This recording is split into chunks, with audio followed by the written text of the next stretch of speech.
A dilapidations liability assessment is, as the title might suggest, an assessment of a dilapidations liability upcoming. But you might also have one prepared as a tenant. In fact, it's sensible to have one prepared as a tenant when looking to acquire a property on a lease. A factor that's commonly overlooked, even amongst professionals, is at law, your responsibility as a tenant, the usual lease covenant is to keep a property in good and substantial repair.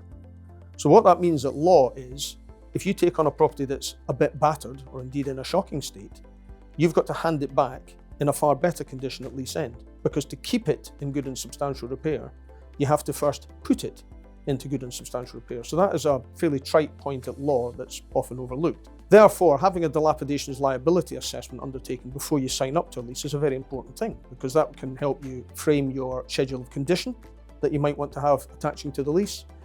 It might be certain items of works that you want the landlord to do before you take on the lease, or elements you want excluding from your liability altogether. So that's very important at the start of a lease.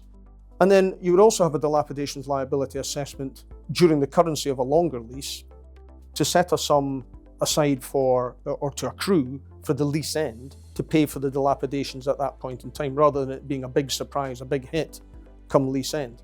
Because certainly on big boxes and big sheds, a dilapidation settlement sum can run into hundreds of thousands of pounds, often millions. So it's best to try and accrue for that if you can. And that fits into FRS 102, where you can get 25% corporation tax relief on the amount that you're setting aside each year to accrue to that estimated sum.